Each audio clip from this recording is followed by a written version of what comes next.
తెలంగాణలో రేవంత్ రెడ్డి గారి ప్రభుత్వం ఎలా ఉంది? ప్రభుత్వం అయితే ఇక ఏం చెప్పలేం మనం.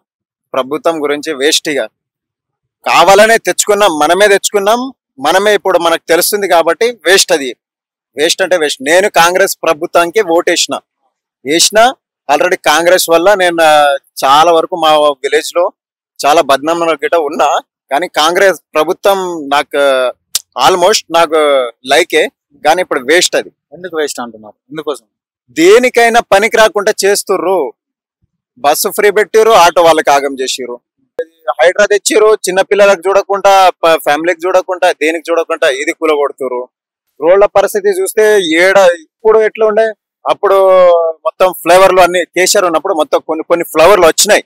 కొన్ని ఫ్లవర్లు వచ్చిన ఫ్లేవర్లే ఉన్నాయిగా. ఇప్పుడు మళ్ళీ ఏమైనా స్టార్ట్ చేసి రైలు కాంగ్రెస్ ప్రభుత్వం ఏమైనా ఏడైనా ప్లాన్ చేస్తుందా? బస్సులు ఫ్రీ పెట్టిన తర్వాత గవర్నమెంట్ దగ్గర మనీ లేకుండా అయిపోయి వేరేది ఏమైనా ప్లాన్ చేద్దామంటే కాకున్నట్టు అయిపోయింది కదా. వచ్చి 1 year అవుతుంది కదా, మరి చూడాలి. వచ్చి 1 year అయింది, ఇప్పుడు దాకా ఫాయిదా లేదు దాని గురించి. అదే ఏందో మా ఆటో వాళ్ళ పరిస్థితి చూడండి. ఆటో ఫ్రీ పెట్టిన, బస్సు ఫ్రీ పెట్టినట్టు మా ఆటో డ్రైవర్లకు అంతా పొట్ట మీద కొట్టినట్టు, కాళ్ళతో తన్నేసినట్టు చేసిరు కదా. అదే ఏందో 2500 మహిళలకు ఇస్తామని చెప్పారు కదా. 2500 5,000 ఇచ్చుకొని ఆటో వాళ్ళ పరిస్థితి గిట్లా ఎందుకు చేసిండు? ఆ బస్సులు ఫ్రీ చేసి గవర్నమెంట్ కి లాసే, ఆటో డ్రైవర్ కి లాసే, అందరికి లాస్ పెట్టేసి ఇది మొత్తం కూలగొట్టడం మంచి. మహిళలు లబ్ధి పొందుతున్నారు కదా. ఏం లబ్ధి పొందట్లే, ఏం లబ్ధి పొందుతున్నారు? మహిళలు ఫ్రీగా వెళ్తున్నారు కదా బస్సులలో. మహిళలు ఫ్రీగా వెళ్ళినా గానీ సరే, ఇప్పుడు 1,00,000 రూపాయలు జీతం చేస్తుంది ఒక ఆమె. గవర్నమెంట్ ఆమెకి జీతం 1,00,000 రూపాయలు ఆమెకి జీతం. ఆమె గిట్ట బస్సు ఎక్కుతుంది, రోజు ఆమె బస్సులో పోతుంది. పని చేసుకున్నట్టు కూలి వాళ్ళు ఉంటారు. రోజు ఆమె కూలికి పోకుంటే వాళ్ళకి వెళ్ళదు, పొట్టకి వెళ్ళదు కదా, వాళ్ళకి కూలికి పోతుంది. రోజు బస్సులో పోతుందా? ఆమె నడుచుకుంటా పోతుంది. ఏడనో ఆటోలో పోతుంది, 10-20 రూపాయలు స్టీరింగ్ లో పోతుంది. ఆమె పొట్ట తిప్పల కోసం ఆమె ఏడనో పని చేస్తుంది, వస్తుంది. ఆమెకి ఏమైనా గల్లీల నుంచి బస్సు తీసుకొని పోయి ఆమె పని దగ్గర దింపుతుందా? బస్సు దేనికి అది ఫాయిదా ఉన్నది. 1,00,000 రూపాయలు జీతం చేసేటోళ్ళకి అదే లెక్క, ఇది కష్టం చేసేటోళ్ళకి అదే లెక్క. మొత్తం ఆగం చేసేటోళ్ళు ఇంకేం చేస్తారు? మరి 6 గ్యారెంటీలు అని చెప్పి అధికారంలోకి వచ్చారు కదా, ఈ 6 గ్యారెంటీలు అమలు అవుతున్నాయి? 6 గ్యారెంటీలో కొన్ని అయినాయి, కొన్ని గాలేగా. ఇక కొన్ని గాలే, వేస్ట్. ఇది మొత్తం అందరికి ఆగం చేసే ప్రభుత్వమే తప్ప మంచి చేసేది లేదు. ఇక మళ్ళసారి మాత్రం ఈ కాంగ్రెస్ ప్రభుత్వం వస్తే హైదరాబాద్ లో ఉండడమే వేస్ట్. మాసుంటి వాళ్ళు. గతంలో కేసీఆర్ ప్రభుత్వం ఎలా ఉండే, ఇప్పుడు కాంగ్రెస్ ప్రభుత్వం ఎలా ఉంది? గతంలో కేసీఆర్ ప్రభుత్వం మంచిగా ఉంటుంది. కాంగ్రెస్ కి ఎందుకు ఓటేసినాము? కాంగ్రెస్ కి ఎందుకు ఓటు వేసారు అంటే, ఇక మన పిచ్చి పబ్లిక్ ఎట్లుంటారు, అది ఇస్తుర్రంట, ఇది ఇస్తుంటారంట, 6 గ్యారెంటీలు అంట, ఇదంట అదంట అని అందరికి పిచ్చోలు చేసారు. నేను గిట్ట అటే ఓటేసిన, నేను గిట్ట కాంగ్రెస్ కి ఓటేసినందుకే కదా నా చెప్పుతోటి నేను కొట్టుకోవాల్సి వస్తుంది. ఓటేసినందుకే కదా. ఓటు వేయకపోతే గిట్ల ఎందుకుంటుండే? నేను ఈ పార్టీకి నేను 2,000 చేసుకుంటుండే. పొద్దున 4 గంటలకు వచ్చిన, ఇప్పటిదాకా ఇగో చూడు ఏం చేసిన. 210 రూపాయలు చేసిన. ఏం చేసిన? 4 గంటలకు వచ్చినప్పుడు 210 రూపాయలు చేసిన. ఈ పార్టీకి 2,000 చేసుకుంటుండే నేను. అట్లయింది మా పరిస్థితి, ఎవరికి చెప్పుకోలేకపోతున్నాం. ఏమైనా అంటే ఆటో ఆపు అంటారు. ఆటో ఆపు అనగానే మేము ఆపేస్తాం కదా. అప్పుడు ఏం చేస్తారు తెలుసా? గింత అని చెప్తారు కదా, చెప్తాం కదా మేము. అలాంటప్పుడు మాకు బస్సు వస్తుంది పోనీ అంటే ఆపడం ఎందుకు? బస్సు వస్తుంది చెప్పడం ఎందుకు? మాకు ఆధార్ కార్డు ఫ్రీ ఉందని చెప్పడం ఎందుకు? అవసరమా? బస్సు ఫ్రీ అంటే బస్సులకి ఆపుకోవాలి, మాకు ఆపి మాకు మొత్తం నర్వస్ చేస్తారు కాదు. అవసరం లేదు కదా. సో మరి గతంలో కేసీఆర్ గారు ఏం చేస్తారు? మరి ఎందుకని ఓడిపోయారు అంటారు? మరి కేసీఆర్ గారు అంత పనులు చేస్తారు. కేసీఆర్ ఓడిపోలే, కేసీఆర్ కింద చేసిన ఎమ్మెల్యేలు ఓడిపించిర్రు. కేసీఆర్ ఓడిపోలే, కేసీఆర్ కాదు తప్పు చేసింది ఎమ్మెల్యేలు. అది ఇది చేపిస్తామని ఏది చేయకుండా ఏడనో ఎవరికో లీడర్లకు వాళ్ళకి వీళ్ళకి ఇచ్చుకుంటా వాళ్ళే తిని బాగుపడ్డారు తప్ప పేద ప్రజలకు ఏం చేయలే. కేసీఆర్ తప్పు కాదు. నేను ఎంత గట్టిగా చెప్పమంటే అంత గట్టిగా చెప్తా. కేసీఆర్ తప్పు కాదు. మొత్తం ఎమ్మెల్యేలు ఉన్నారా, వాళ్ళ తప్పు ఇది. లీడర్స్ ఉన్నారా, వాళ్ళ తప్పు ఇది. వాళ్ళ వల్ల బీఆర్ఎస్ పార్టీ ఈ రోజు వెనుకబడ్డది. లేకుంటే బీఆర్ఎస్ పార్టీ ముందునే ఉండేది.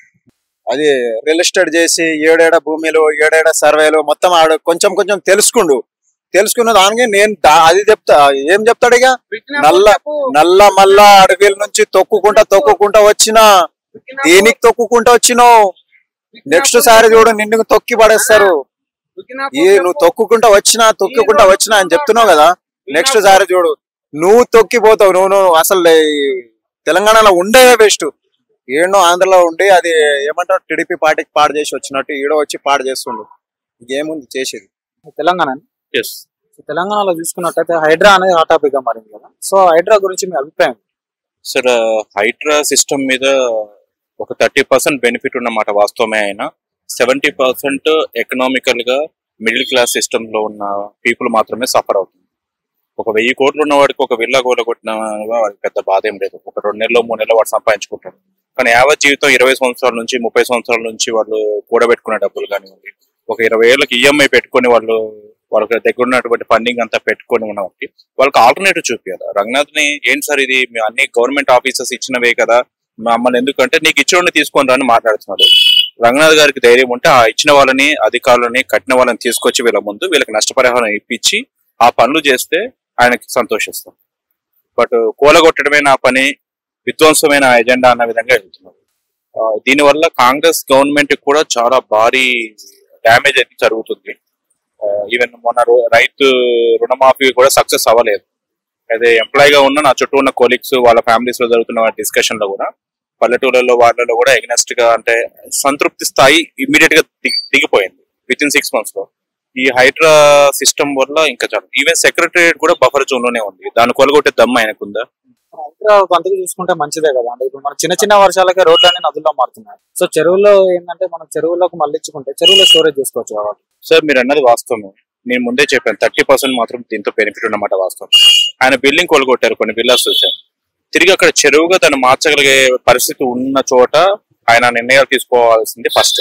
రెండోది, ఫర్ ఎగ్జాంపుల్ మీరు నేను ఒక మధ్యతరగతి స్థాయి వాళ్ళు ఒక వెళ్ళాను అపార్ట్మెంట్ లోకి వెళ్ళాను సార్, ఉన్నట్టు నేను కూలగొట్టిపోతే మన పరిస్థితి ఏంటి? మనకు ఆల్టర్నేటివ్ చూపించేయమంటున్నాం. అది గవర్నమెంట్ అధికారులు చేసిన తప్పు వల్ల, గవర్నమెంట్ అధికారులు చేసినటువంటి పొరపాట్ల వల్ల, ఎవరో లంచగొండి అధికారులు ఇచ్చినటువంటి తప్పుడు రిపోర్ట్ల వల్ల ఏదైతే డాక్యుమెంట్ సృష్టించబడ్డాయో ఆ డాక్యుమెంట్ బేస్ మీద స్టెప్ బై స్టెప్ వస్తే వాళ్ళు ఇల్లు కట్టుకున్నారు.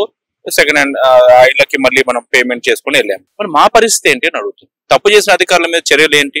వాళ్ళు రిటైర్ అయిపోయి ఉంటారు, కొంతమంది కైలాసానికి పోయి ఉంటారు. మరి వాళ్ళ మీద ఏం చర్యలు తీసుకుంటారేనో? చర్యలు తీసుకోవడం ఇంపార్టెంట్ కదా. ప్రకృతిని కాపాడటం ఎంత ముఖ్యమో ఈ ప్రకృతిని నమ్ముకొని ఉన్న మనకి కూడా ఆర్థిక పరంగా చాలా చిన్న జీవితాలు చితికిపోతున్నాయి. దాని గురించి మాట్లాడుతున్నాం. ఆయన చేసేది చెరువుల పునరుద్ధరణ అనేది చాలా ఉత్తమమైనదే, నేను కాదన్ను. చెరువుల ఆక్రమణ నుంచి విడిపించాలి, అది కాదన్ను. గవర్నమెంట్ స్థలాలు ఏవైతే ఉన్నాయో వాటి ఆక్రమణను విడిపించాలి, దాన్ని కాదన్ను. బట్ దాన్ని ఎవరో కొంతమంది చేసిన పొరపాటుకి కొన్ని వేల మంది వాళ్ళు అక్కడ నివాసం ఉంటూ వాళ్ళు అవడం అనేది సాధ్యమయ్యే పని కాదని నా అభిప్రాయం. మరి చెరువుల అక్రమ కట్టడాల్లో మనం చూసుకున్నట్టయితే రాజకీయ నాయకుల పాత్ర ఉందని కూడా మనం, సో ఈ రాజకీయ నాయకులను దాటుకుని హైడ్రా ముందుకు పోతాం. సార్ నాకు తెలిసి కొంతమంది వ్యక్తులను టార్గెట్ చేయడం కోసమే ఈ సిస్టమ్ ఎస్టాబ్లిష్ అయ్యి వెళ్తుంది అన్న టాక్ ముందుగా వచ్చింది. కొంచెం అగ్రెసివ్ గా పోతున్నారు అన్న టాక్ ఇప్పుడు నడుస్తుంది. బట్ ఏం జరిగినా రాజకీయ నాయకులే కావచ్చు, బడా వ్యాపార సంస్థలే కావచ్చు, వ్యాపారస్తులే కావచ్చు, వాళ్ళకు వచ్చే నష్టం 0. ఒక రోజు కష్టమో, ఒక నెల కష్టమో పోతుంది. కానీ యావత్ జీవితం, కొన్ని వేల మంది జీవితాలు, కొన్ని సంవత్సరాలు కష్టపడి కూడబెట్టుకున్నటువంటి ఆశలు అన్ని కూడా ఒక్కసారిగా నేలమట్టం అవుతుంది. దాని మీద కాస్త చర్య తీసుకుంటే బాగుంటుంది. ముందు వాళ్ళకి బెనిఫిషరీ కల్పించమని. ఎకరం 100 కోట్లు అమ్మిన ప్రాంతంలో ఒక 2 ఎకరాలు ప్రభుత్వం అమ్మి ఏదో బడ్జెట్ లోటు ఉందని చెప్పి తీర్చుకుంటుంది కదా, అలాగే 1 ఎకరం 2 ఎకరాలు కాదు 4 ఎకరాలు అమ్ముకోమనండి. అమ్మి ఈ ఎవరైతే బఫర్ జోన్లలో వీళ్ళు ఉన్నారో ఆ ఏరియాలో వాళ్ళకి మంచిగా ఫెసిలిటీస్ కల్పించి తీసేయమనండి. ఇది ప్రభుత్వం చేయాల్సిన పనే కదా. ఇప్పుడు కూలగొట్టి పోయాడు, దాన్ని ఎవరు క్లీన్ ఇంతవరకు ఒకరు కూడా క్లీన్ చేసినట్టుగా ఎక్కడ రాలేదు సార్. కూలగొట్టి దిమ్మెలు సమాధిలో నిలబెట్టినట్టుగా ఉంది. జీవితాలు గుండెలు ఆగిపోతున్నాయి చాలా మంది. వాటి మీద దృష్టి